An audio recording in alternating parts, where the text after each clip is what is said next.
Okay, first of all, I just want to put it out there. I never thought, whilst creating my YouTube channel, I never thought that one day I would make a match review for the football team that I support, Arsenal. But today's the day, baby. Today's the day I make a match review, baby. Manchester United. Manchester United against Arsenal. One of the greatest Premier League fixtures. It's a shambles. It's a shambles now. It is. But I'm not going to go into Man United because, they've got problems of their own that they need sorting out. But I'm just going to focus on Arsenal, man. Arsenal Football Club. It's a joke. It's embarrassing. It's a mockery. It is. I just don't get it. I don't understand. I'm struggling to put my thoughts into words.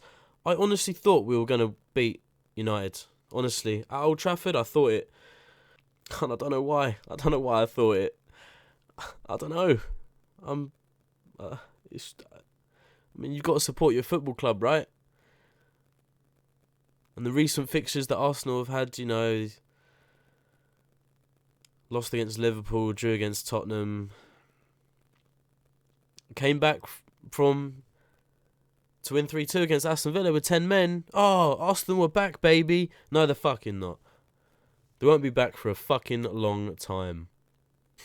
In the first half, what even was the first half? Can anyone tell me? Can anyone tell me what that first half performance was? Just sloppiness, from both teams. Sloppy. Fair play to McTominay on his goal. Great goal, top bins. Keeper, no chance. But what's the defending, man? I don't get it. I just don't understand. I've forgotten what half it was where... Oh, it was in the first half. Yep, I remember. I think Arsenal had a free kick, kind of, not really edge of the box, but about 30 yards. Maybe a bit less than that. David Luiz and Xhaka stood over it. You're thinking, yeah, David Luiz, this is kind of his angle. He's scored a few free kicks from this range. This is his kind of free kick. Then I see Xhaka running, doing a little run up. I'm thinking, he's got to be a faker, a bit of a fake shot. David Luiz is going to shoot it, but Xhaka actually kicks it. But not the goal. He's passed it out wide to Chambers, who's not even fucking expecting the damn ball. And then Chambers tries to keep it in play, but he kicks it out of play for a goal kick. I don't understand what is going on in these training sessions. What is Emery doing? It's so pathetic, man. And Xhaka's just been named captain. Are you kidding me? Granit Xhaka, Arsenal captain. He gets fucking booked every game. Stupid challenges. He never seems to fucking learn. As does David Luiz, conceding I don't even know. It was like a 90th minute free kick, edge of the box on McTominay. David Luiz doesn't even learn. I was actually really buzzing when we signed him. I was thinking, Champions League winner. He's a very experienced Premier League defender. He could help out all the youngsters, like Holding, Chambers. But he's been paired up with Socrates as the two main centre-backs, and they've just turned into the biggest two stooges of defensive partnerships I've witnessed. I preferred it when it was Per Mertesacker and Gabriel at the back. I don't get it. I don't. Such a sluggish performance. I think Arsenal were just scared of United. It's terrible. United's fixtures. What's the results United have got this season? Okay, they beat Chelsea 4-0 opening day. Cool. Frank Lampard's first game in charge. I thought when United won 4-0 against Chelsea, I thought, oh shit, this could be it. They could be, on their way to some kind of comeback. But then losing 2-1 to Palace at home, losing 2-0 to West Ham, drawing to Southampton, drawing to Rochdale, and then United just about winning on penalties. I honestly thought going into this game, because of United's recent performances, Arsenal were going to nick a result, 3 points. But it was finished 1-1, and I'm not happy about it. I'm not. It's a shambles. I'm going to give some player ratings. Leno. I'll give Leno maybe... I'm stuck between 7 or 8 out of 10. He made some pretty decent saves. And the goal that he couldn't save was pretty much unsavable. Top bins. He made a decent stop against Pereira. I think Rashford's free kick he also saved. See, I'd say it was a good... I don't know. I mean... a good performance from Leno, I'd say. His distribution, though... his goal kicks are either fucking lump it upfield, where United are just going to win possession back, or play it out from the back where David Luiz makes a mistake. Is that it? Is that what Arsenal Football Club has come to now? Is this is the Emery effect? This is it. Buys David Luiz, gets everyone pumped up.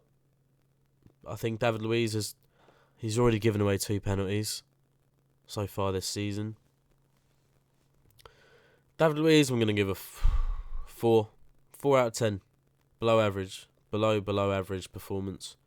Socrates, I'd say 5. 5 out of 10. Didn't really see much of him, to be honest. Chambers, other than the yellow card in the first, 4 minutes, I think he had an alright game. He was struggling against Daniel James on the wing. He needed someone else to help him. Do you know what? Daniel James against Callum Chambers today reminded me of when Arsenal a few years ago played against Swansea. Chambers was on right back and Oxlade-Chamberlain was actually right mid or right wing. And the pair of them are just getting torn apart by Jefferson Montero. I remember it. Montero fucking destroyed Chambers that game. But I think, I don't know. I think the season-long loan at Fulham definitely did boost his confidence a little bit. But like I said, there were times where he struggled against Daniel James on the right-hand side. Kolasinac.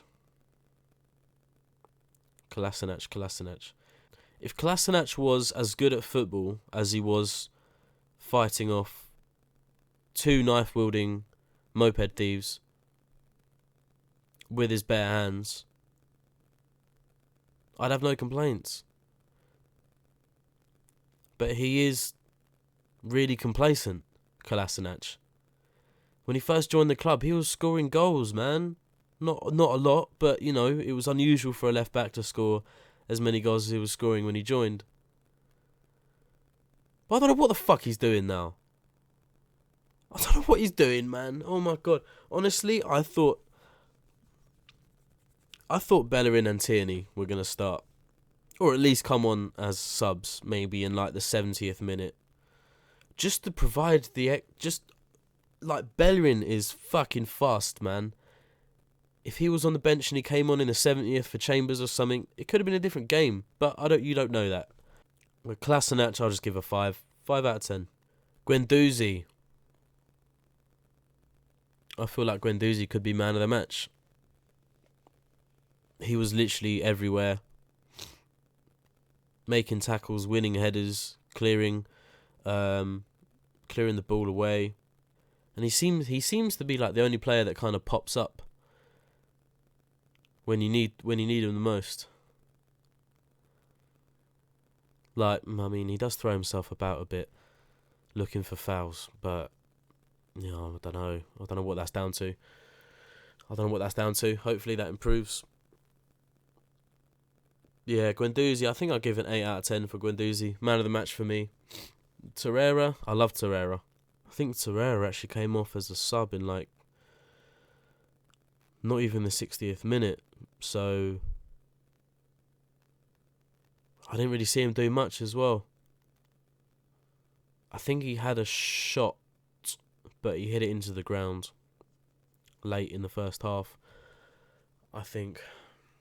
But I didn't see much of him. Torreira, I'll give a 5 out of 10. Xhaka, Jesus Christ, our newly permanent captain. I don't get the decision here. Why, to become Arsenal captain, do you have to get a yellow card nearly every single game? I don't know. Is that the kind of logic that goes around now for Arsenal? You just have to make bare mistakes and get bare yellow cards to become captain. I don't get it. I don't get that decision. It's weird. It's a weird one. Xhaka, mate. I don't even know what to give Xhaka. I'm going to give him a 4 out of 10. That free kick really fucking pissed me off. Passing it out wide to Chambers. He had Socrates and David Luiz come up as well. He could have literally just whipped one in the box, man. Anything could have happened. I don't know. Chambers didn't even know Xhaka was going to whip it out wide to him. It's so funny. It's so funny. Like, the routines that they work on during the week. What do they do? Are they playing Monopoly or something during the week? They're not training, are they? Obviously not. Because Socrates and Luiz went up for a fucking free kick, maybe to get on the end of. But Xhaka's doing something completely different and passing it out wide to Chambers. It just doesn't make sense. It doesn't make sense. But it's alright though. No matter the result, no matter what result it is, they'll still get their money. They'll still get their money, baby. Every week. Fuck me. Oh no, I won't start with him. I'll do him last. I'm gonna do this guy last, but we'll go on to next. Saka. He's alright. I like him. I don't think he should have been started though. I think he has to be eased into the team a little bit more, coming on as a sub. He got the assist for Aubameyang's goal. He got the assist, but it was from a United error, mistake. That's what kind of gifted him the assist.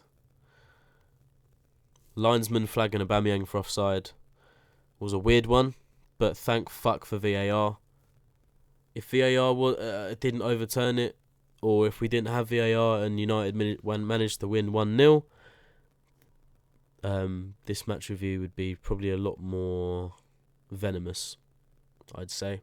But yeah, Saka, I'll give him a 7 out of 10. Aubameyang, the goal scorer. World class striker. And it's actually really sad because him and Lacazette, like, they're both goal machines, but obviously Lacazette's best position is up top. But Aubameyang's best position is up top as well. Aubameyang, he's not a winger. So I find it hard in future for them to start together. In my opinion, I think the best formation as of now, just because Lacazette and Aubameyang, like, they score goals and they need to be kept in their positions. So I think Aubameyang and Lacazette both need to be strikers up top. I think the formation should be 4-3-1-2 with maybe Ozil. I don't know why Ozil's not being played as well. It's weird. It's getting weird. I think him and Emery they just don't like each other or something. But if Ozil's not available, then obviously it should be Ceballos in that number 10. Yeah.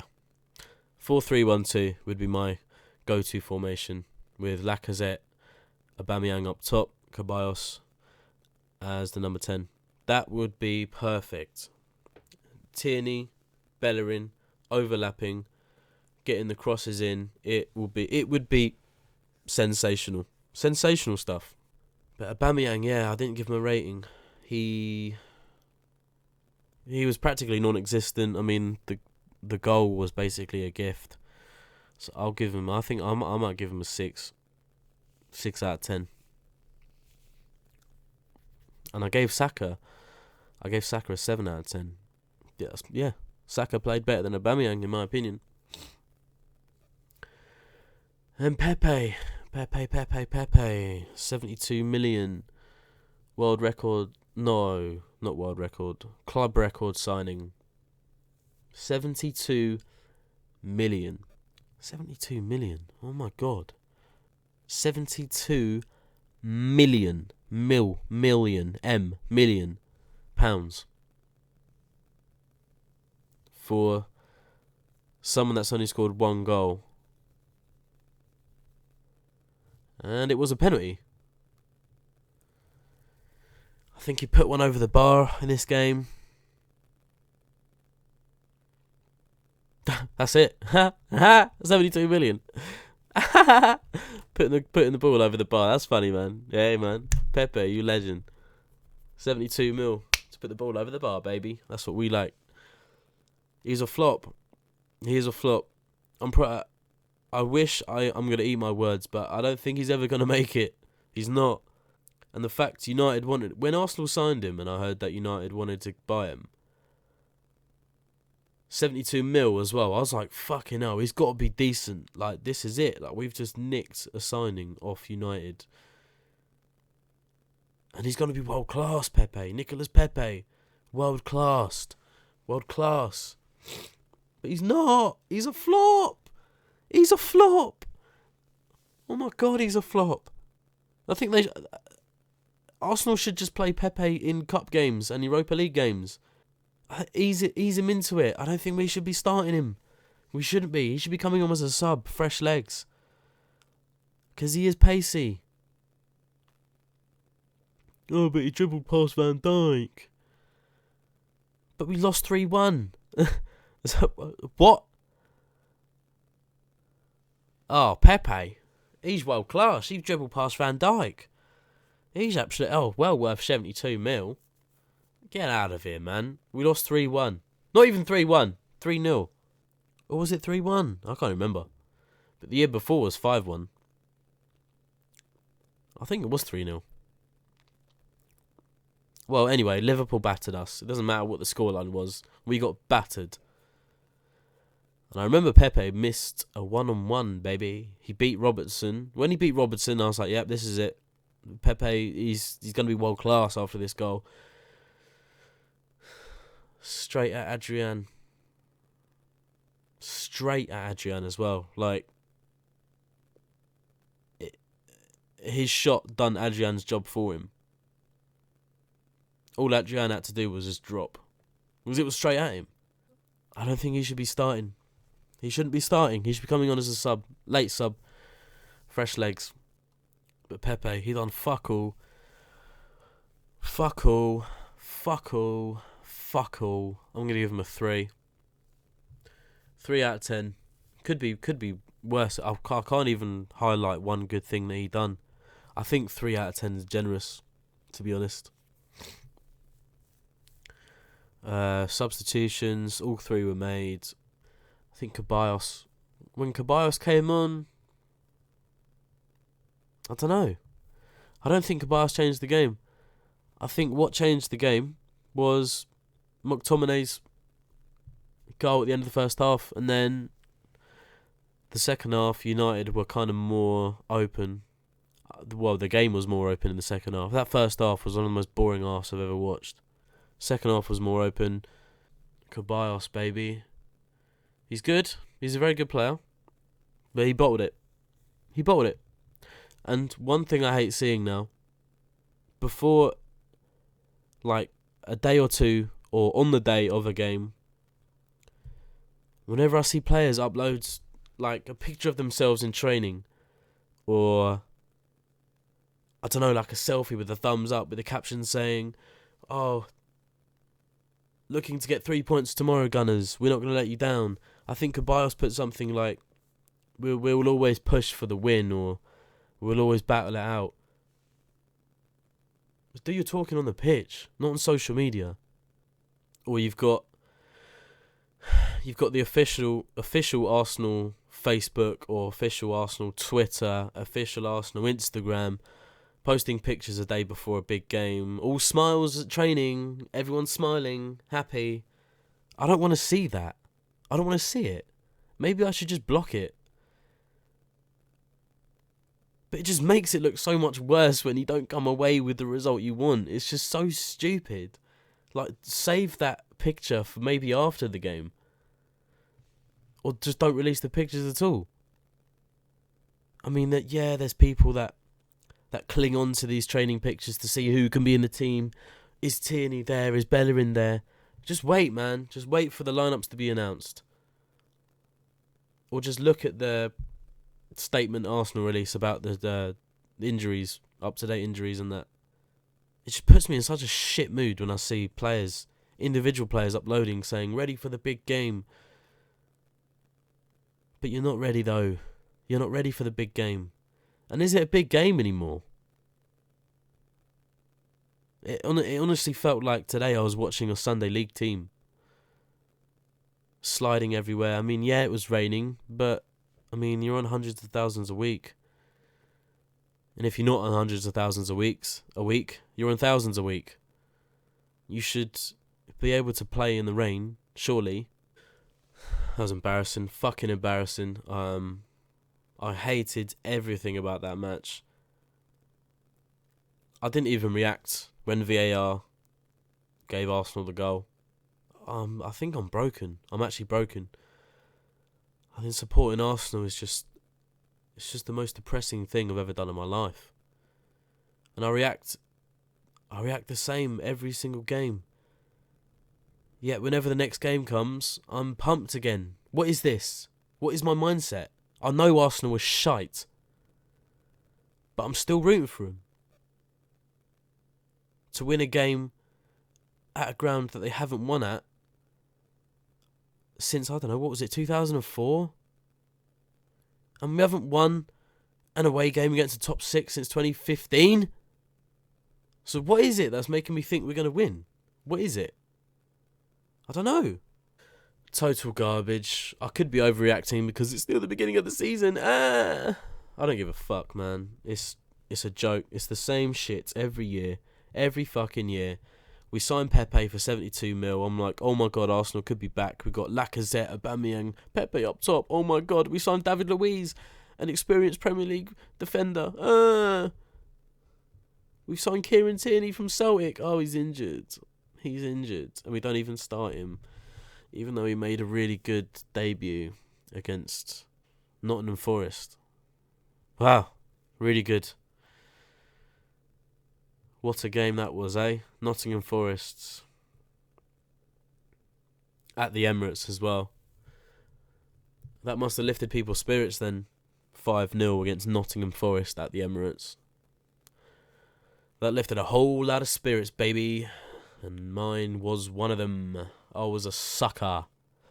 Honestly, I got cold, by the way. I can't wait until we play City at the Etihad. Oh my god. I can't wait. Then people are going to open their fucking eyes to how bad Arsenal are at the moment. If they sunk 8 past Watford and we drew 2-2 to them a week earlier, I'm kind of scared. I'm scared as an Arsenal fan to go to the Etihad this season. We're going to get slaughtered. It's going to be laughable. But I'm going to be the one laughing. Because I don't expect Arsenal to get top 4. To be honest. Shambles. Total shambles. Always have been. I think last season we finished 1 point out of the top 4. Last season, 1 point was needed for top 4. And I think we lost 3 games in a row. I think it was Palace, Bournemouth. Just stupid games that we should have just got a point against at least, not fucking lose to them.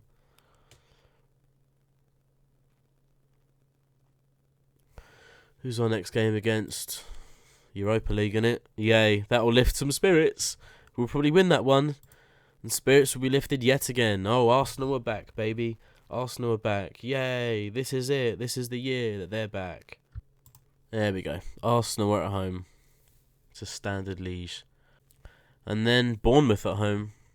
I mean, I can't see us winning both of those, to be honest. I think one of them's like, I don't know. If we win against Standard Liège and Bournemouth, I don't know. Everyone's going to be saying Arsenal are back. It's a fucking joke. Fucking joke. Something needs to change, but I can't put my finger on it. I can't. I'm not an expert. I never said I was. This is just my opinion. Another thing I don't get. This is the last thing we're going to talk about now. One thing I don't get. These players, they train week in, week out from, I don't even know what age they start. Young. Fucking young. But I don't get how half of the shots that are taken, they're just not on target. I just don't get it. They train. They train week in, week out. Pepe kicking the ball over the bar. Reece Nelson doing an absolute P-roller when he had so much space. He hit it with his weak foot. A P-roller against De Gea. It just makes me want to fucking fling back in my chair, hit my fucking head, and hope I get a concussion or something. It's just so aggravating. I just don't understand it. But I don't think players care anymore. I'm not just relating that to Arsenal either. I think footballers, whatever the result is, they'll still get their wages, innit? That's all. I mean, do you know what I mean? If you were a footballer and you lost the game, I don't know, 2-0 or 1-0, but you're still getting your 50 grand a week, would you care? Would you really care that much about a result? I don't know. Something to think about, innit? Something to think about. Oh, one last thing. Emery, you need to grow some bollocks. You need to grow some big, huge bollocks when coming up against top teams, because you're a bottle job. You got lucky. You got very lucky against Aston Villa. Very lucky. You know it as well. I'd like to know, actually, who told... Was it Xhaka that hit the ball out wide to Chambers for a free kick? Was it Xhaka's own doing? Or did Emery tell him to do that before the game when he gets a free kick? Fuck knows. You'll never know that as well. You'll never know it. I mean, the camera pointed to Emery showing his frustration, but maybe it didn't come off the way he wanted it to. Maybe he did tell Xhaka to do that. I don't know. But then again, Chambers didn't know the ball was coming to him. I know it's such a small thing to dig at, but small shit like that pisses me off, because it could have been a goal. You never know. I don't know. I don't know. I'm going to fucking leave it there, though, to be honest. If you've watched this all the way through, tell me your thoughts. If you're not an Arsenal fan, just put lol, you're a dickhead in the comments.